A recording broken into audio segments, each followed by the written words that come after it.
সেনাবাহিনী কোনো ব্যক্তি বা দলের পক্ষে নয়, বাংলাদেশ সেনাবাহিনী দেশের পক্ষে। গাজীপুর আর্মি ক্যাম্পের সার্বিক তত্ত্বাবধানে র্যাব এবং পুলিশের প্রত্যক্ষ সহায়তায় শ্রীপুর উপজেলার বর্মি ইউনিয়নে একটি যৌথ অভিযান পরিচালনা করা হয়। গাজীপুর জেলার চিহ্নিত সন্ত্রাসী, ওয়ারেন্টভুক্ত আসামি এবং শ্রীপুর এলাকার ত্রাস, অবৈধ বালি উত্তোলনকারী ডাকাত দলের সর্দার এনামুল হক মোল্লাকে তার নিজ বাসার পানির ট্যাঙ্কের ভিতর থেকে গ্রেফতার করা হয়।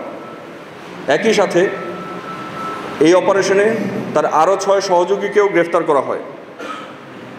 অভিযান চলাকালীন সময়ে তল্লাশির মাধ্যমে তার বাসা থেকে 2টি বিদেশি পিস্তল, 3টি ম্যাগাজিন, 4 রাউন্ড গুলি, 2টি ইলেকট্রিক শক মেশিন, 4টি ওয়াকিটকি সেট, 2টি লাইসেন্সবিহীন মোটরসাইকেল ছাড়াও বেশ কিছু দেশীয় অস্ত্র উদ্ধার করা হয়।